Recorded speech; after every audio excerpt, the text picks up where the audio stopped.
Welcome to daily current affairs 365।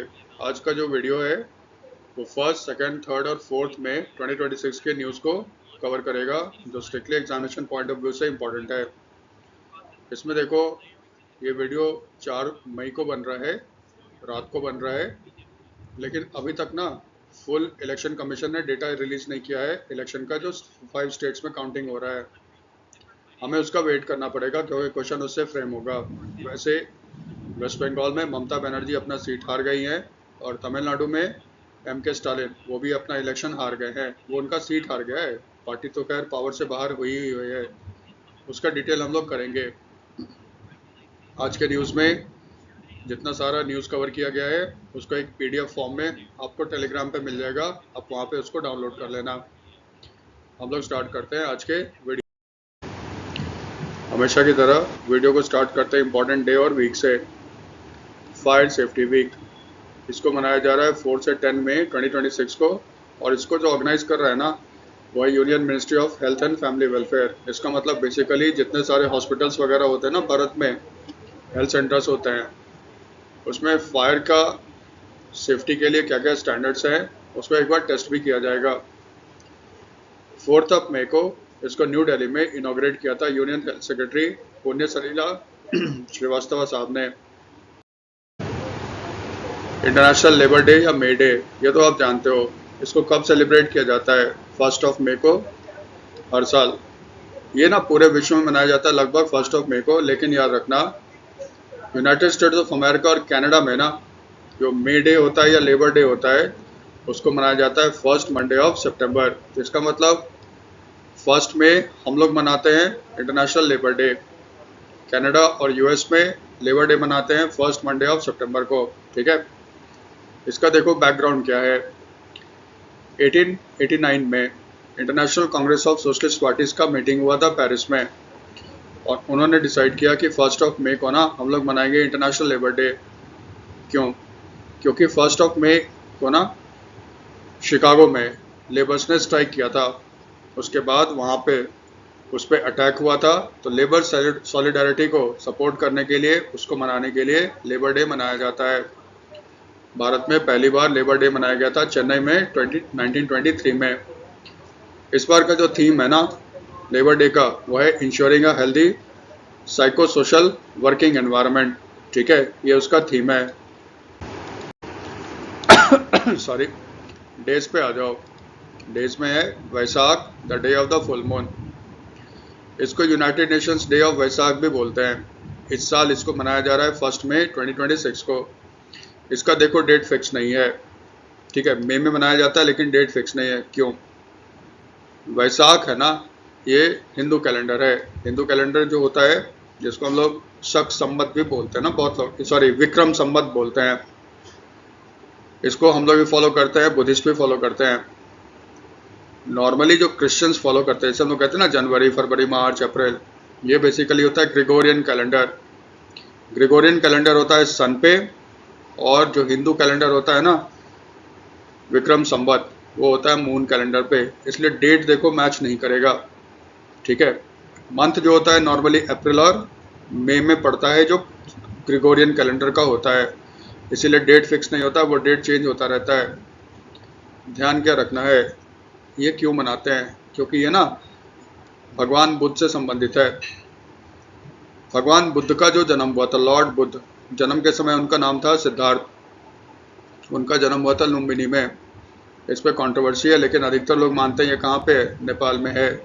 जब उनका जन्म हुआ था ना, मंथ भी उस समय कौन सा चल रहा था? वैशाख। फिर आप जानते हो गौतम बुद्ध ने या सिद्धार्थ ने घर छोड़ दिया, भटकते हुए चले गए कहाँ पे? बोध गया, और वहाँ पे उनको ज्ञान की प्राप्ति हुई। उसको इंग्लिश में कहते हैं इनलाइटनमेंट। तो फिर बुद्धा जो थे ना, वो सिद्धार्थ जो थे ना, उनका नाम चेंज हो गया लॉर्ड बुद्धा, बुद्ध भगवान। ये भी आपका वैशाख के मंथ में ही उनको इनलाइटनमेंट मिला था गया में। उनका डेथ हुआ था कुशीनगर में, उत्तर प्रदेश में। कहते हैं डिसेंट्री से उनका डेथ हुआ था। उनका जो डेथ हुआ था ना वो भी आपका वैशाख का मंथ ही था। इसीलिए वैशाख का मंथ जो है ना लॉर्ड बुद्धा या भगवान बुद्ध के जन्म, एनलाइटनमेंट और डेथ से रिलेटेड है, इसीलिए मनाया जाता है आपका वैसाख। यहाँ तक ठीक है। ये याद रखिएगा। वर्ल्ड प्रेस डे ये मनाया जाता है 3 मई को। कब से? 1994 से। ठीक है। 2026 का जो थीम है यूनाइटेड नेशंस ने जो डिक्लेयर किया है वो है shaping a future at peace, promoting press freedom for human rights, development and security. ये 2 चीज़ हमें याद रखना है सिर्फ, इससे ज़्यादा हमें कुछ करना नहीं है इसमें। इसी से देखो related RSF world press freedom index. ठीक है। RSF बेसिकली क्या है? ये ना फ्रेंच वर्ड है। फ्रांस में 4 जर्नलिस्ट ने मिलके एक ऑर्गेनाइजेशन सेटअप किया था। फ्रेंच में इसका नाम है रिपोर्टर sans frontières। ठीक है। रिपोर्टर्स sans frontières फ्रेंच में प्रोनाउंसिएशन है, इंग्लिश में कहते हैं रिपोर्टर्स विदाउट बॉर्डर। ये उन्होंने सेटअप किया था। उन्होंने एक इंडेक्स बनाया था जिसमें देशों को शामिल किया गया था और ये बताने की कोशिश की गई थी किस देश में जर्नलिस्ट को या पत्रकारों को सबसे ज़्यादा फ्रीडम है। ये देखो हर साल निकलता है। सबसे पहले निकला था 2002 में उसके बाद ये आपका हर साल निकलना शुरू हो गया है। इंडिया का जो रैंक है वो आपका है कितना? 157। हमारे लिए ये काम का है। ठीक है। तो वर्ल्ड में जो सूची बनाई गई हमारा रैंक 157 है, जबकि याद रखना लास्ट ईयर यानी कि 2025 में हमारा रैंक कितना था? 151। इसका मतलब इंडिया 6 पायदान क्या है? नीचे लुढ़का है। इसके हिसाब से भारत में प्रेस की स्वतंत्रता नहीं है। हमें क्या मतलब है उससे? हमें याद करना है इंडिया का रैंक 157, या फिर ऐसे पूछता है पिछले साल के कंपैरिजन में इंडिया का रैंक कितना बढ़ा कितना घटा, तो घटा कितना है? 6 घटा है। ठीक है। वर्ल्ड में प्रेस फ्रीडम इंडेक्स के हिसाब से सबसे ज़्यादा प्रेस की आज़ादी कहाँ है? नॉर्वे। पिछले साल भी यही टॉप पे था। सेकंड पे कौन है? नेदरलैंड। थर्ड पे कौन है? एस्टोनिया। फोर्थ पे कौन है? डेनमार्क। और फिफ्थ पे कौन है? स्वीडन। टॉप 5 हो गए। यूनाइटेड स्टेट्स ऑफ अमेरिका, उसका रैंक घट के कितना हो गया? 64। लास्ट पे कितना है? एरिट्रिया। तो ध्यान क्या रखना है, जो वर्ल्ड प्रेस फ्रीडम इंडेक्स होता है उसमें कितने कंट्रीज़ को शामिल किया जाता है? उसमें जो टोटल कंट्री है ना वो है आपके 180। तो 180 रैंक पे कौन था? अफ्रीका का देश एरिट्रिया। फर्स्ट पे कौन है? नॉर्वे। और भारत का रैंक कितना है? 157। इतना याद कर लो, काफ़ी है। ठीक है। तो प्रेस फ्रीडम इंडेक्स पहली बार पब्लिश कब हुआ था? 2002 में। इसमें ना 5 इंडेक्स को यूज़ किया जाता है। इस इंडेक्स में 5 इंडिकेटर्स यूज़ होते हैं। Political, legal framework, economic context, socio cultural context and safety of journalist. ये जो है ना 5 इंडिकेटर्स, ये थोड़ा कम पूछते हैं। पहला क्वेश्चन क्या पूछेगा? भारत का रैंक घटा बढ़ा कितने कंट्री है? 180। लास्ट पे कौन है? एरिट्रिया। फर्स्ट पे कौन है? नॉर्वे। इतना जरूर याद रखना। यूएस ने 4 मई से एक ऑपरेशन शुरू किया है, उसका नाम रखा है ऑपरेशन फ्रीडम। इसका देखो मकसद क्या है, जो स्ट्रेट ऑफ हॉर्मूज में जो ऑयल टैंकर्स फंसे हुए हैं ना उनको सुरक्षित वहाँ से बाहर निकालना है। ये आप सुनते आ रहे हो, पीछे वाले वीडियो में भी कवर किया है, एक बार फिर से इसको क्विकली रिकैप कर लें। यूएस और इजराइल दोनों ने मिलकर ईरान पे मिलिट्री अटैक शुरू किया था 28 फरवरी 2026 को। इनका मकसद क्या था? मकसद एक ये था, ईरान में जो आपका इस्लामिक गवर्नमेंट है उसके टॉप लीडरशिप को ख़त्म करना, वहाँ पे उनको पावर से बाहर करना और वहाँ पे एक दूसरी सरकार लाना। दूसरा था ईरान का जो न्यूक्लियर एम्बिशन है ना, न्यूक्लियर वेपन बना रहा है, उसको रोकना, प्लस उसका जो मिलिट्री कैपेबिलिटी है ना उसको ख़त्म करना। यूएस ने जो ऑपरेशन लॉन्च किया है उसका नाम है code name epic fury. Israel ने जो किया है ना उसका नाम है ऑपरेशन रोरिंग लायन। ईरान ने देखो क्या किया। ईरान के पास सबसे बड़ा हथियार जो था ना वो था straight of Hormuz. Straight of Hormuz जो है ना ये पर्शियन गल्फ, ईरान का पुराना नाम जो है ना पर्शिया है, हिंदी में फारसी बोलते हैं ना, फारस। तो ये क्या करता है, पर्शियन गल्फ जो है ना उसको लिंक करता है किसके साथ? गल्फ ऑफ ओमान के साथ, यानी कि इंडियन ओशन के साथ। ये वर्ल्ड का लगभग 20% जो ऑयल और गैस है ना इसी रूट से क्रॉस होता है। तो ईरान का जो इस्लामिक रेवोल्यूशनरी गार्ड कॉर्प्स है, फुल फॉर्म के लिए याद रखना IRGC, इसने क्या किया, जितने सारे ऑयल टैंकर्स, गैस टैंकर्स जा रहे थे ना स्ट्रेट ऑफ हॉर्मुज से, उस पर अटैक करना इसने शुरू कर दिया। इसके बाद क्या हो गया आप जानते हो, वो लगभग ठप सा पड़ा हुआ है, कभी कभार कोई निकलता है। और इसके कारण क्या हो रहा है, पूरे वर्ल्ड में ऑयल का दाम बढ़ रहा है, गैस का दाम बढ़ रहा है, हमारे देश में भी किल्लत हो रहा है, इकॉनमी पे बुरा असर पड़ रहा है। इसको ध्यान में रखते हुए यूएस ने लॉन्च किया है ऑपरेशन फ्रीडम। यही देखो कहानी है, देखो आगे होता क्या है। ये जो न्यूज़ है ना, ये तो आंख बंद करके कहो आएगा ही आएगा। PMGSY का ना जो 4th फेज़ है उसको लॉन्च किया गया कहाँ पे, रायगढ़ उड़ीसा में। PMGSY का फुल फॉर्म देख लो, प्रधानमंत्री ग्राम सड़क योजना, ठीक है। उड़ीसा रायगढ़ में इसको लॉन्च किसने किया है, union rural development minister Shivraj Singh Chauhan ने। और यहाँ पे ना उड़ीसा के CM भी थे, CM का नाम क्या है, मोहन चरण मांझी।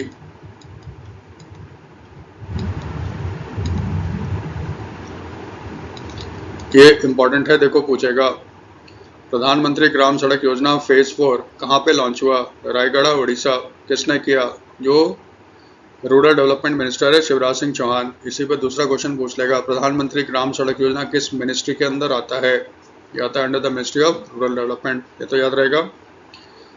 जो प्रधानमंत्री ग्राम सड़क योजना का जो 4th फेज है ना, इसका टारगेट क्या है, 62,500 kilometres of all weather road bridges भी बनाए जाएंगे, ताकि जो अभी भी 25,000 अनकनेक्टेड रूरल विलेज है ना, उसको इससे कवर किया जा सके। ये देखो इसका टारगेट रखा गया है।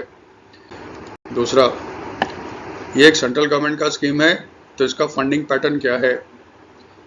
इसमें जो स्कीम होगा ना, जिस स्टेट में चलेगा उसमें सेंटर का कंट्रीब्यूशन जो होगा 60% होगा, और स्टेट और वो यूनियन टेरिटरी जिसका अपना लेजिस्लेचर है वहाँ 40% होगा। लेजिस्लेचर वाले कौन हो गए, दिल्ली, दिल्ली में भी थोड़े बहुत गांव हैं, या फिर ये क्या हो जाएगा, पुडुचेरी। तो दिल्ली और पुडुचेरी में क्योंकि यूनियन टेरिटरी है लेकिन लेजिस्लेचर है, तो यहाँ पे 40% वो गवर्नमेंट देगी।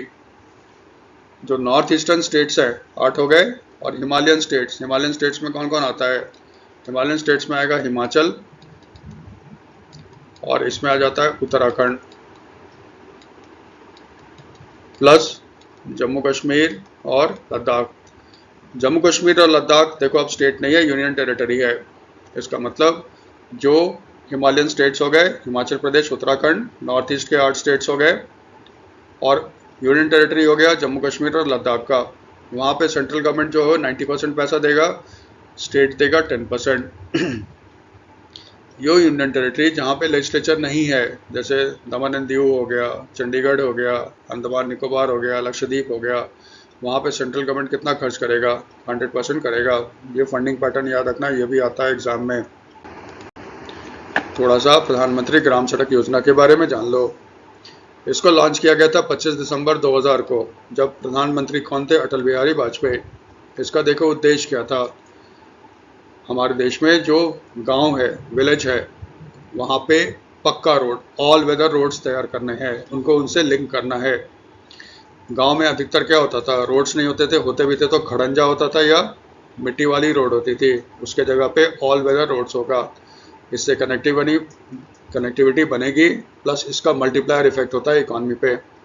ये लॉन्च किया गया था 25 दिसंबर 2000 को। इसको इम्प्लीमेंट कौन करता है, पहले भी बताया था, यूनियन रूरल डेवलपमेंट मिनिस्ट्री। पीछे का एक न्यूज़ ले लो। प्रधानमंत्री ग्राम सड़क योजना का जो 3rd फेज था ना, उसको गवर्नमेंट ऑफ इंडिया ने एक्सटेंड कर दिया है, कब तक, 31 मार्च 2028 तक। ये स्कीम देखो 31 मार्च 2025 को ख़त्म हो गया था, लेकिन इसके टारगेट्स अभी भी पूरे हुए नहीं थे, इसीलिए गवर्नमेंट ने इसको एक्सटेंड कर दिया कितना, 31 मार्च 2028 तक। पिछले वाली वीडियो में भी इसको कवर किया गया है, ये इंपॉर्टेंट है। और इस पे अब जो रिवाइज्ड खर्च है ना, वो है 83,977 करोड़। ये तो याद रहेगा प्रधानमंत्री ग्राम सड़क योजना में। फिर डिफेंस पे आ जाओ। 2nd इंडिया कंबोडिया सिनबैक्स एक्सरसाइज जो है ना, मिलिट्री एक्सरसाइज, ये स्टार्ट हो गया कहाँ पे, कंबोडिया में। 4 से 17 मई तक चलेगा। इसमें इंडियन आर्मी पार्टिसिपेट करता है, और इस बार मराठा लाइट इन्फेंट्री रेजिमेंट है ना, उसके जवान भेजे गए हैं, ऑफिसर्स और जवान भेजे गए हैं। जो पहला एक्सरसाइज हुआ था ना, ये हुआ था पुणे महाराष्ट्र में, ये हुआ था दिसंबर 2024 में। इसका मतलब 2 साल के बाद ये फिर हो रहा है और इस बार कंबोडिया में हो रहा है। डिफेंस में ही रहते हैं, ये हम लोग बहुत बार कर चुके हैं, लेकिन फिर भी क्योंकि करंट में आता जाता है ना, तो रिकॉल करना ज़रूरी होता है। इंडियन नेवी का प्रोजेक्ट 17A के तहत जो 6th शिप है ना महेंद्रगिरी, वो इंडियन नेवी को डिलीवर कर दिया गया है। इसका मतलब है ना, किसी ने शिप को बनाया और इंडियन नेवी को दिया।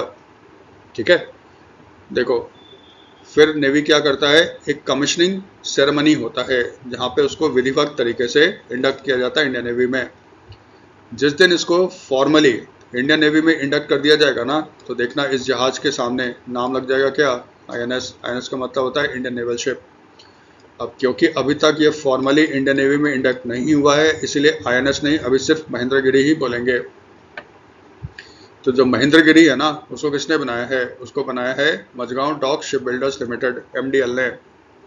ये बेसिकली क्या है, इंडिया में ही बनाया गया शिप है, इंडियन नेवी ने इसको डिज़ाइन किया है। ठीक है, और ये ना एक स्टेल्थ फ्रिगेट है। स्टेल्थ का मतलब होता है ना, इसको रडार पे पकड़ना थोड़ा सा मुश्किल होता है। 17A के तहत 7 शिप्स बनेंगे। ठीक है, और क्योंकि इसमें जो पहला शिप बना था वो नीलगिरी था ना, इसलिए 17A के तहत जो भी शिप बनेंगे ना, सबको नीलगिरी क्लास शिप बोला जाएगा। पहला क्यों था, नीलगिरी।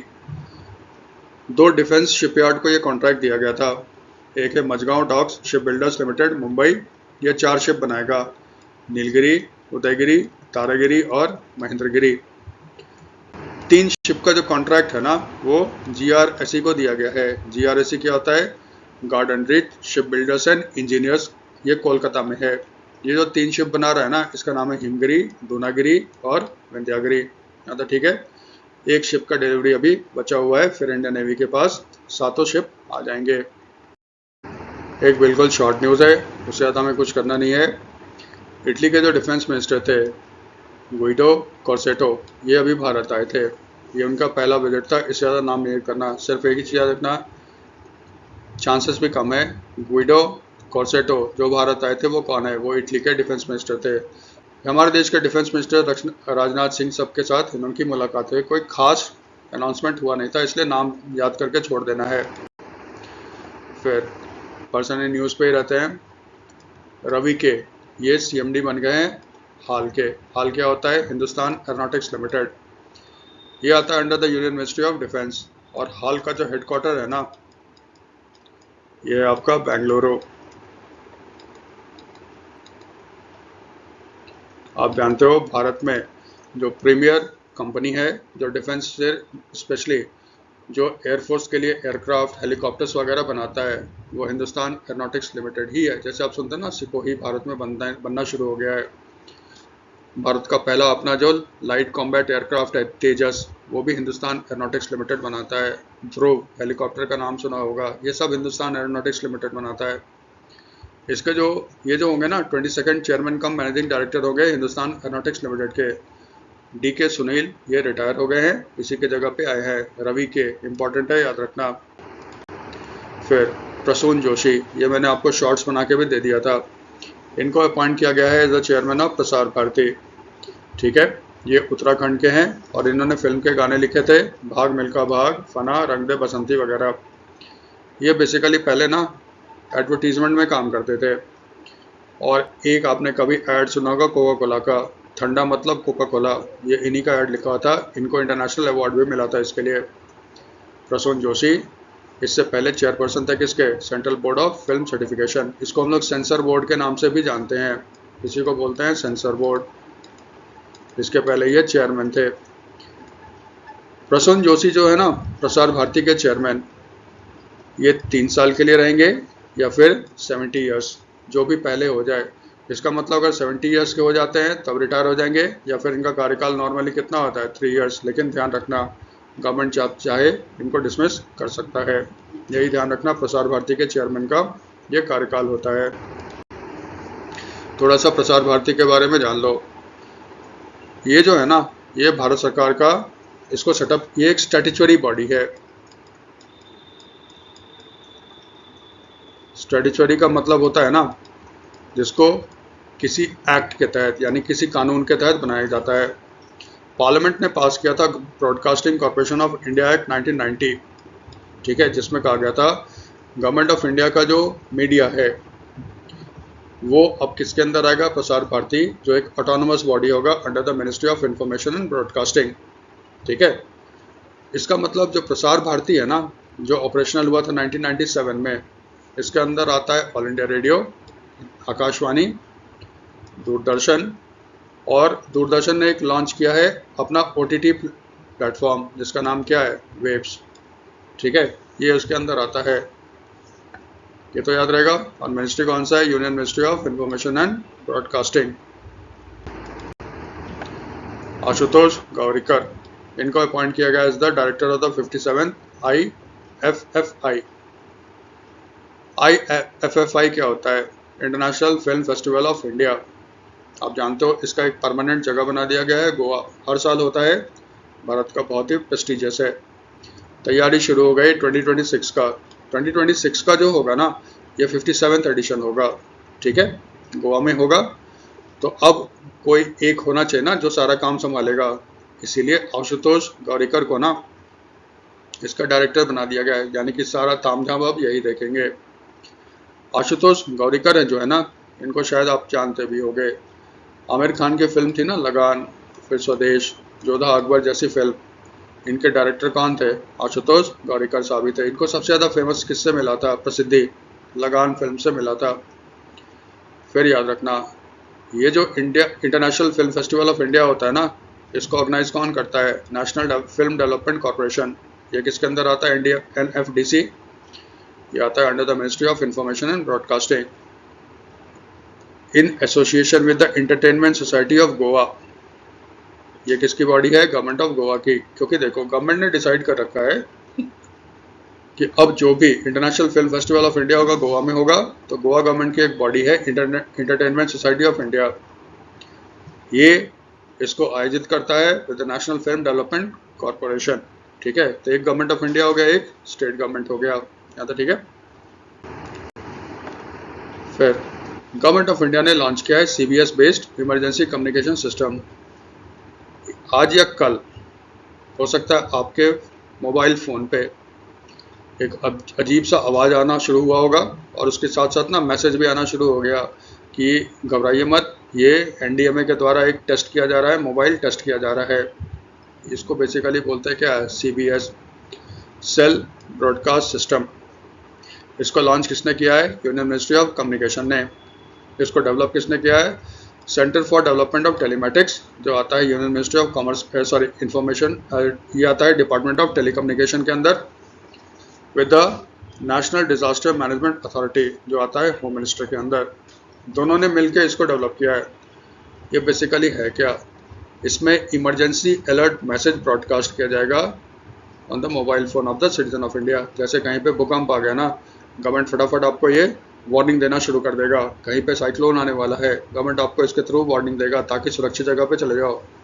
सबसे इम्पोर्टेंट, इंडिया वॉर में चला गया तो फिर जो जो अफेक्टेड एरिया होगा ना, वहाँ पे गवर्नमेंट इसको मैसेज भेजता रहेगा सिटीजन्स को, ये प्रिकॉशन लो, ऐसे करो वैसे करो, ठीक है।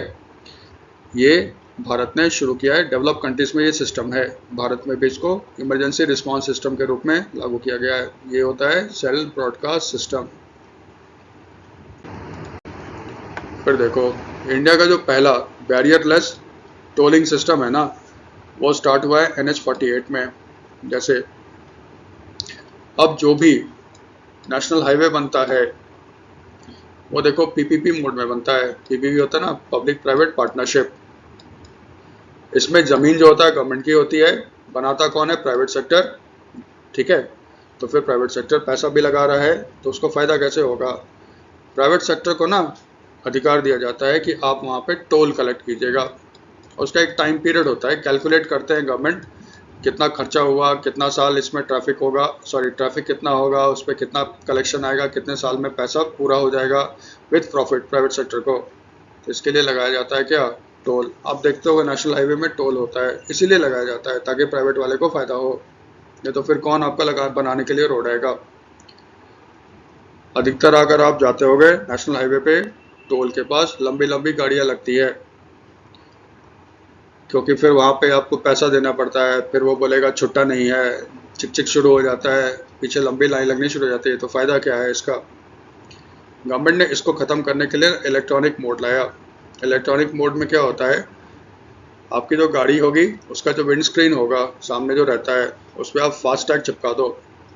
ये बेसिकली क्या है, एक तरह का ना प्रीपेड इंस्ट्रूमेंट है।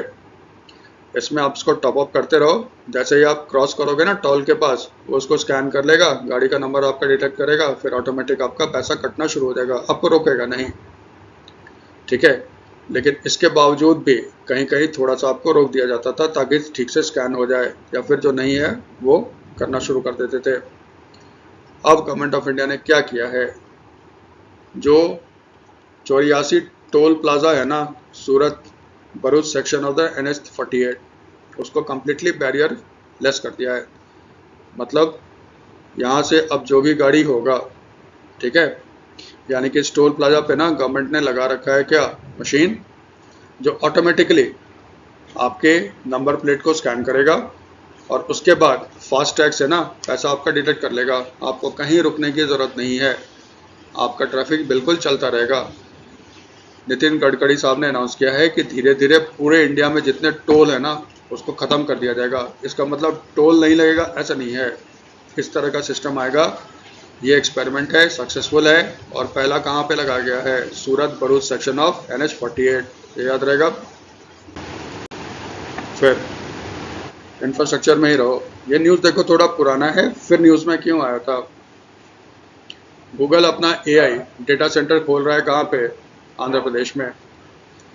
तो उसका जो फाउंडिंग ये सेरेमनी होता है ना, जिसमें कहते हैं ना भूमि पूजन वगैरह, उसमें यूनियन मिनिस्टर जो है ना अश्विनी वैष्णव, जिनके पास रेलवे भी है, वो गए हुए थे। वहीं पे उन्होंने बहुत सारा अनाउंसमेंट किया था, उसमें ये भी किया था high speed diamond rail corridor of Indian railway. Actually देखो क्या है, हाई स्पीड जब कहते हैं ना, तो यहाँ पे ट्रेन की रफ्तार लगभग होती है 300 किलोमीटर पर आवर। भारत में जो पहला हाई स्पीड रेल कॉरिडोर है ना, ये बन रहा है अहमदाबाद टू मुंबई। इसको बुलेट ट्रेन भी बोलते हैं भारत में बोलचाल की भाषा में, क्योंकि जापान में ना शिंकानसेन यानी कि उनको बुलेट ट्रेन बोला जाता है। ये अहमदाबाद और मुंबई में बन रहा है। गवर्नमेंट ऑफ इंडिया चाहता है ऐसा ही high speed rail corridor Bharat में बने।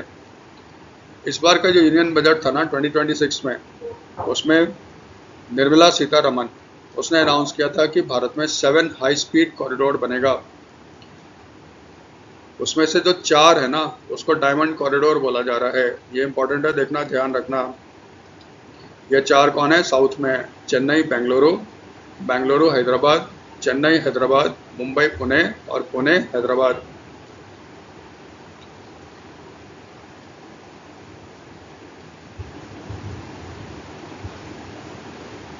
सॉरी 4 नहीं 5 है, ठीक है, 5 हैं। ये है बेंगलुरु चेन्नई, बेंगलुरु हैदराबाद, चेन्नई हैदराबाद, मुंबई पुणे, पुणे हैदराबाद। ये 5 हो गए ना आपके, इसको कह रहे हैं डायमंड, ठीक है, हाई स्पीड कॉरिडोर। इसके अलावा जो 2 और अनाउंस हुआ था ना, एक है दिल्ली वाराणसी और दूसरा है वाराणसी टू सिलीगुड़ी। सिलीगुड़ी कहाँ है, वेस्ट बंगाल में। ये पटना होते हुए जाएगा। टोटल कितने हो गए, 7। इस बार का जो रेलवे बजट था ना, उस पर कैपिटल एलोकेशन, कैपिटल एक्सपेंडिचर का मतलब है ना वो एक्सपेंडिचर जिससे भविष्य में रेवेन्यू जनरेट होगा रेलवे के लिए। तो कैपिटल एक्सपेंडिचर में होता है लाइन बिछाना, न्यू डब्बे खरीदना, इंजन वगैरह खरीदना, वो आ जाता है। सैलरी वगैरह इसमें शामिल नहीं होता है। इस बार जो रेलवे का बजट था उसमें कैपिटल एक्सपेंडिचर पे कितना एलोकेट किया गया है, 2,78,000 करोड़। ये याद रखना, डायमंड में 5 आते हैं, ठीक है, साउथ में। फिर इस तरह का न्यूज़ भी हमारे काम का होता है, एग्जाम्स में आते हैं। आपने सुना होगा बारगी डैम है जबलपुर में और बना हुआ है किस पे, नर्मदा रिवर पे। वहाँ पे क्रूज बोट जा रहा था, तूफान आई, आप जानते हो अभी तूफान भी आ रहा ना बहुत सारे स्टेट्स में। अप्रैल के लास्ट में, मई के 1, 2 मई को भी तूफान आया था। ये बोट पलट गई, 9 पीपल वहाँ पे मर गए। ट्रेजेडी जो होता है ना, इससे भी क्वेश्चंस बनाते हैं। इसमें देखो क्या फ्रेम करेगा, ऐसे भी कहानी बना के सुना देगा। एक जगह पे क्रूज बोट जा रहा था, अचानक तूफान आ गई, ये लोग उसमें मर गए, इतने लोग मर गए, ये किस स्टेट में हुआ था? मध्य प्रदेश। ऐसे पूछेगा। बारगी डैम जो अभी न्यूज़ में था किस रिवर पे बना हुआ है? तो रिवर का नाम क्या हो गया? नर्मदा रिवर। ये जरूर पूछेगा, ध्यान रखना। फिर सिक्किम, ये मैंने शॉर्ट्स बना के आपको दे भी दिया है। सिक्किम भारत का पहला स्टेट बन गया है जहाँ पे सारा काम तो जुडिशरी में होता है ना, पेपरलेस होता है।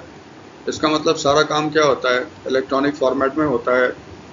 इसका मतलब अगर आपको केस फाइल करना होगा तो अभी देखो मोटा मोटा सा ना पेज पे आपको कितना इतना मोटा मोटा होता है, 15-20 पेज का बनता है जब आप केस फाइल करते हो। पेपर का इस्तेमाल करने की ज़रूरत नहीं है। सिक्किम में ये सारा ऑनलाइन हो जाएगा। केस का जो रिकॉर्ड होगा वो सारा ऑनलाइन होगा। केस की जो सुनवाई होगी उसका सारा तारीख वगैरह का सब आपको ऑनलाइन मिल जाएगा। इसका मतलब पेपर का इस्तेमाल होगा ही नहीं। ये भारत का पहला पेपरलेस जुडिशरी स्टेट है। इसको डिक्लेयर किसने किया था? भारत के जो सुप्रीम कोर्ट के चीफ जस्टिस है ना, सूर्यकांत साहब ने। गैंगटॉक में एक सेरेमनी हुआ था, वहाँ पे इन्होंने इसको अनाउंस किया था। ये जरूर आएगा, ये आप जानते हो। साइंस और टेक कर लो। भारत में एक स्टार्टअप कंपनी है, प्राइवेट सेक्टर कंपनी है, जिसका नाम क्या है? गैलेक्सी आई। उसने लॉन्च किया मिशन दृष्टि। सब ने उसको मुबारकबाद दिया है, प्राइम मिनिस्टर वगैरह सब ने दिया है। ठीक है, कारण क्या है? ये जो मिशन दृष्टि है ना, उसके तहत वर्ल्ड का पहला ऑप्टो एसआर सैटेलाइट को लॉन्च किया गया है। देखो स्पेस में कैसे क्वेश्चन फ्रेम करता है। पहला, गैलेक्सी आई क्या है? एक प्राइवेट कंपनी है, स्टार्टअप है। इसका हेडक्वार्टर कहाँ पे है? बेंगलुरु। क्योंकि याद रखना, हमारे देश में जो स्पेस प्रोग्राम है ना, उसका जो गवर्नमेंट ऑफ इंडिया की बॉडी है उसका नाम है ISRO, Indian space research organisation. इसका भी हेडक्वार्टर कहाँ पे है? बेंगलुरु। गवर्नमेंट ऑफ इंडिया ने इसरो को एक काम और दिया है। ये अब नर्चर करता है, यानी कि हेल्प करता है स्टार्टअप्स को, क्योंकि गवर्नमेंट चाहता है ना इसमें प्राइवेट सेक्टर भी आए। अकेला इसरो कितना करेगा? तो प्राइवेट सेक्टर को हेल्प करने के लिए इसरो ने अपना प्रोग्राम स्टार्ट किया है। और आईआईटीज़ को कहा गया है कि आप स्टार्टअप को ना इनक्यूबेट करो, यानी कि उनको हेल्प करो। तो आईआईटी चेन्नई ने इनक्यूबेट किया है गैलेक्सी आई को, यानी कि गैलेक्सी आई को सपोर्ट करने वाला कौन था? आईआईटी चेन्नई। इसने डेवलप किया है एक सैटेलाइट, ठीक है, जिसका नाम रखा है मिशन दृष्टि। इसको लॉन्च कहाँ से किया गया है? फॉल्कन 9। याद रखना, ये कंपनी जो है ना वो है स्पेस एक्स। एलियन मस्क का नाम सुना होगा। वर्ल्ड का सबसे अमीर आदमी कौन है? Alien Musk. हम लोग जानते हैं उसकी कंपनी है एक टेस्ला, जो इलेक्ट्रिक कार बनाता है।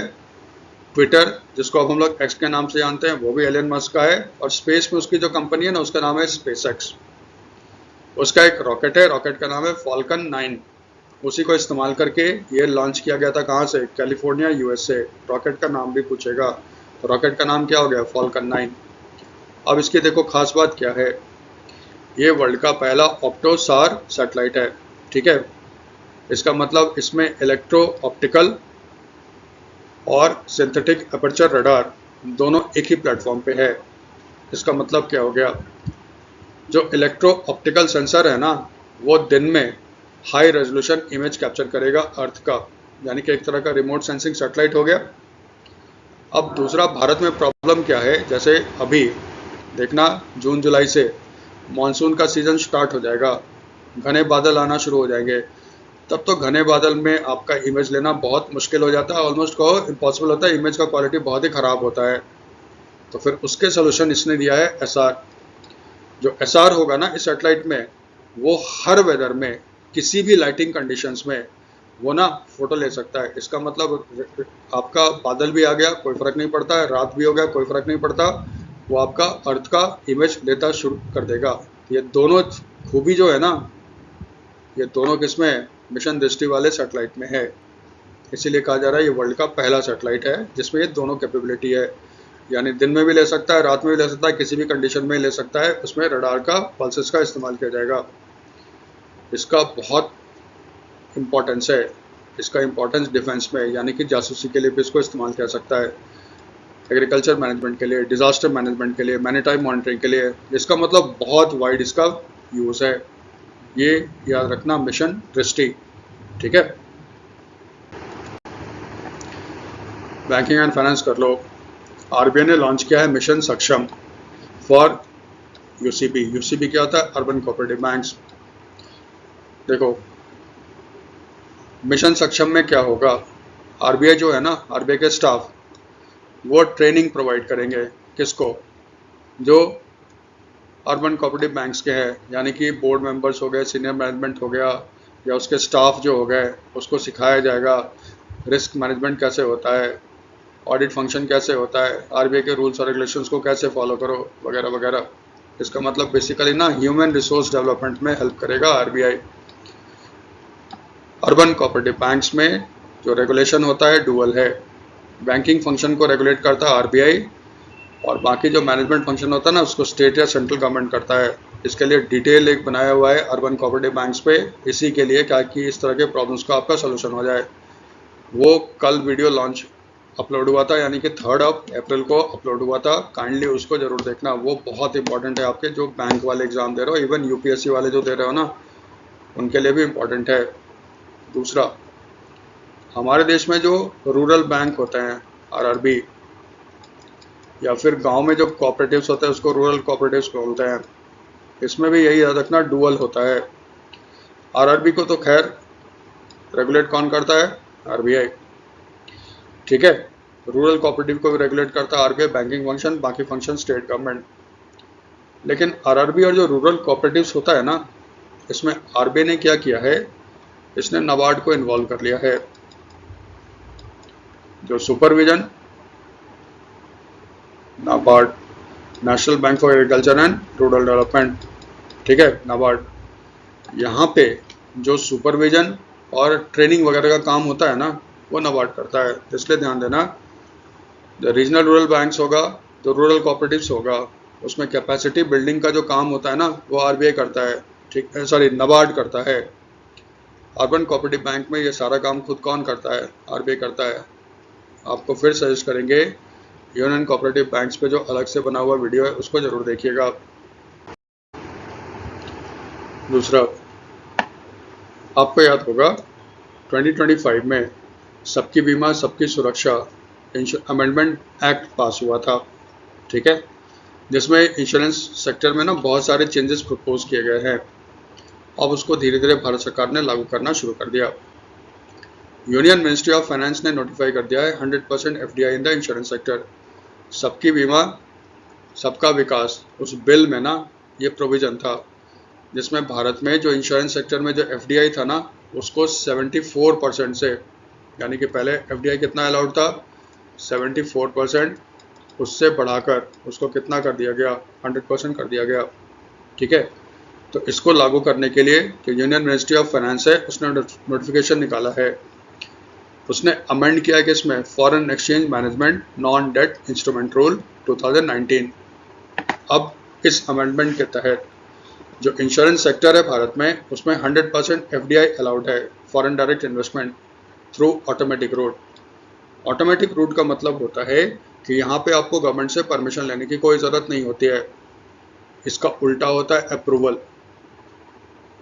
अप्रूवल का मतलब होता है ना कि आपको पहले गवर्नमेंट से पूछना पड़ता है। जैसे भारत सरकार ने क्या किया है, अगर पाकिस्तान या बांग्लादेश से कोई भारत में इन्वेस्टमेंट करेगा ना, तो उसको पहले भारत सरकार से पूछना पड़ता है। चाइना में भी 6-7 सेक्टर में उसने लिबरलाइज किया है, अदरवाइज चाइना वाले भी पूछना पड़ता है। और कुछ कुछ सेक्टर्स ऐसा है जहाँ पे अप्रूवल की ज़रूरत पड़ती है। तो ऑटोमेटिक का मतलब हो गया आपको भारत सरकार से पूछने की ज़रूरत नहीं है। अब 100% इंश्योरेंस अलाउड हो गया है, ठीक है। लेकिन ये मैंने आपको शॉर्ट्स बना के दिया था। भारत की सबसे बड़ी जो इंश्योरेंस कंपनी है LIC, जिसका मालिक भारत सरकार है, उसमें एफडीआई सिर्फ कितना है? 20% ही अलाउड है। ये याद रखिएगा, ये इंपॉर्टेंट है, ठीक है। LIC वाला ये मैंने आपको शॉर्ट्स बना के भी दिया, वहाँ भी देख सकते हो।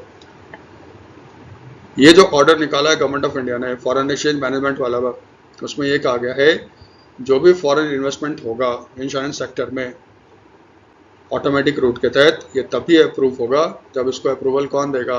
IRDAI। IRDAI क्या होता है? Insurance regulatory and development authority of India. ये रेगुलेटर है किसका? इंश्योरेंस सेक्टर का, ठीक है।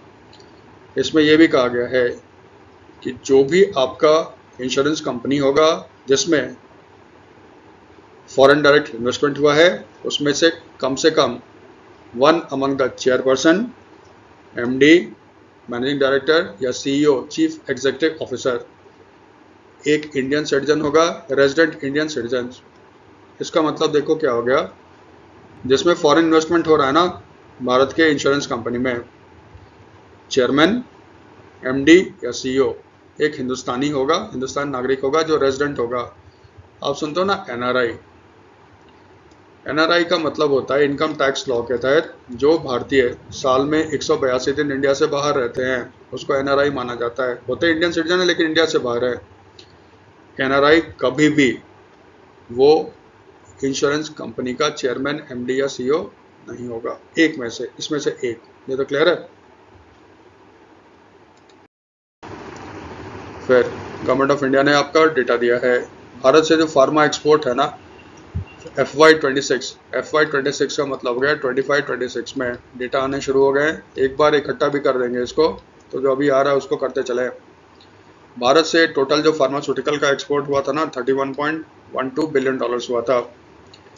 इसमें पिछले साल के कंपैरिजन में ग्रोथ रेट कितना है, +2.13%, मामूली सा ग्रोथ हुआ है। लेकिन सबसे बड़ा प्रॉब्लम क्या है, हमारे देश का जो सबसे बड़ा फार्मा का एक्सपोर्ट मार्केट है ना यूएस, उसमें डिक्लाइन कितना हुआ है, लगभग 10% का, इसलिए ग्रोथ उतना ज़्यादा नहीं हुआ है। ठीक है, तो भारत सबसे ज़्यादा दवाई का एक्सपोर्ट किसको करता है, यूएस को। टोटल एक्सपोर्ट कितना हुआ, $31.12 बिलियन। रेट ऑफ ग्रोथ कितना था, 2.13। याद रखना, डोनाल्ड ट्रंप ने जो 50% का टैरिफ लगाया था इंडियन गुड्स पे, वो फार्मा पे नहीं लगाया था। कहते हैं अमेरिका में 40% से ज़्यादा जो दवाई इस्तेमाल होता है ना वो जेनरिक होता है, वो भारत सप्लाई करता है। इसीलिए डोनाल्ड ट्रंप ने फार्मा को उससे अलग रखा था, आईफोन को उससे अलग रखा था। ठीक है, उसके बावजूद भी थोड़ा सा ग्रोथ कम हुआ है। थोड़ा स्पोर्ट्स का कर लो। उबर कप का ना, सॉरी, ये उबर कप और इसका थॉमस कप बैडमिंटन का अभी फाइनल रिजल्ट आया नहीं है। इंडिया जो था थॉमस कप में मेंस में सेमीफाइनल में फ्रांस से हार गया। तो अभी थोड़ा सा पूरा फाइनल अभी आया नहीं है, जब तक रिकॉर्ड कर रहे हैं, जब आ जाएगा तो फिर उसको अपडेट कर देंगे। दूसरा कर लो इम्पोर्टेंट, झारखंड का 7 साल का एक बच्चा है, रांची का है, क्लास 3 का स्टूडेंट है, ईशांक सिंह। इसने कमाल कर दिया। पाक स्ट्रेट ये इंडिया को अलग करता है श्रीलंका से। इस बच्चे ने उसको कंप्लीट किया है तैरते हुए 9 आवर्स 50 मिनट्स में। ये यंगेस्ट स्विमर बन गया है जिसने पाक स्ट्रेट को तैरते हुए क्रॉस किया। अब ध्यान ये रखना, जो पाक स्ट्रेट है ना उसका कितना स्ट्रेच है, 29 किलोमीटर्स। ये इंडिया को अलग करता है किससे, श्रीलंका से। ईशांक सिंह ने आपका स्विमिंग स्टार्ट किया कहाँ से, तलैमन्नार। तलैमन्नार कहाँ है, श्रीलंका में। और फिर वो तमिलनाडु में कहाँ पे आए, धनुषकोडी। धनुषकोडी तमिलनाडु में। तो तलैमन्नार से स्विम करते हुए 9 घंटा 50 मिनट में वो धनुषकोडी इंडिया पहुँचे, तमिलनाडु में पहुँचे। कितना किलोमीटर उन्होंने कवर किया, 29 किलोमीटर उन्होंने कवर किया। ये रिकॉर्ड बना दिया है यंगेस्ट स्विमर टू क्रॉस पाक स्ट्रेट। फीफा जो ना एक्रोनियम है, फ्रेंच में है, इसका इंग्लिश में होता है इंटरनेशनल फुटबॉल फेडरेशन एसोसिएशन। ये इसका फुल फॉर्म होता है इंग्लिश में। ये वर्ल्ड का गवर्निंग बॉडी है फुटबॉल का। इसकी मीटिंग हुई थी फीफा काउंसिल के, जिसमें जितना सारे फीफा के मेंबर होते हैं ना कंट्रीज, उनकी मीटिंग हुई थी। मीटिंग कहाँ हुआ था, वैंकूवर कनाडा में। उन्होंने एक डिसीजन लिया।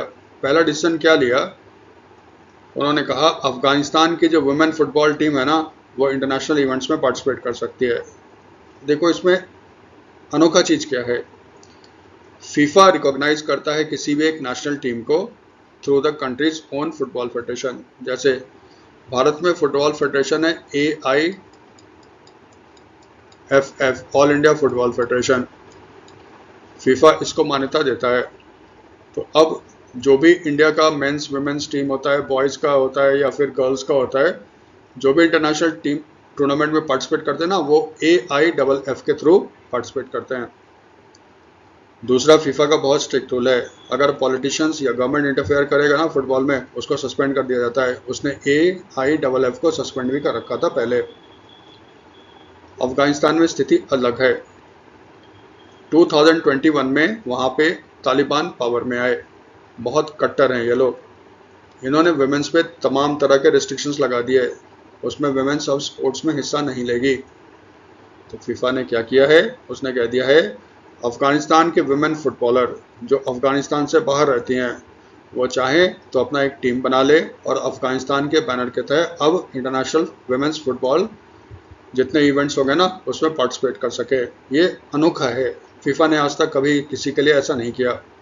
और दूसरा ये भी ध्यान रखना, जो 2026 का जो फीफा वर्ल्ड कप है ना मेंस का, वो शुरू होने वाला है कहाँ पे, यूएसए, कनाडा और मैक्सिको। ठीक है, ये 3 देशों मिलके इसको होस्ट कर रहे हैं। आप जानते हो यूएस और ईरान के बीच वॉर चल रहा है। डोनाल्ड ट्रंप ने अनाउंस भी किया था कि ईरान को मत आने दो, लेकिन फीफा ने कहा नहीं, ईरान पार्टिसिपेट करेगा, क्योंकि उसमें ये प्रपोजल दिया था ना अमेरिकन गवर्नमेंट ने, ईरान को मत आने दो उसके जगह पे इटली को भेज दो यूएस, क्योंकि इटली ना इस बार क्वालिफाई नहीं कर पाया है वर्ल्ड कप के लिए। इटली ने भी मना कर दिया और फीफा ने भी मना किया। इसका मतलब ईरान की टीम जो है ना वो 2026 का वर्ल्ड कप खेलने के लिए यूएस, कनाडा और मैक्सिको जाएगी। आगे देखते हैं क्या होगा। और ध्यान रखना फीफा का प्रेसिडेंट कौन है, गियानी इन्फांतिनो। ये स्विट्जरलैंड के इटालियन मूल के हैं, स्विट्जरलैंड के निवासी हैं, ये तो याद रहेगा। ये देखो था कुछ न्यूज़ जो एग्जामिनेशन पॉइंट ऑफ व्यू से क्या क्या एग्जाम में आता उसको हाईलाइट किया गया था। अगर आपको ये वीडियो सही लगता है तो अपने फ्रेंड्स के साथ शेयर करो और सब्सक्राइब कर लो। इसका जो पीडीएफ फॉर्म में आपको है वो मिल जाएगा, और इसके बेसिस पे जो क्वेश्चंस होंगे ना 12, वो आपका अपलोड होगा कब, 6 को, यानी कि 5 तारीख को आपको ये वीडियो मिलेगा। 5 मई को, 6 मई को ना आपको प्रैक्टिस के लिए 12 या 15 क्वेश्चंस का एक सेट बना के अपलोड कर देंगे, उसको भी करना। वो बिल्कुल जैसे एग्जाम में आता है वही पैटर्न पे उसको किया जाता है। Thanks for watching.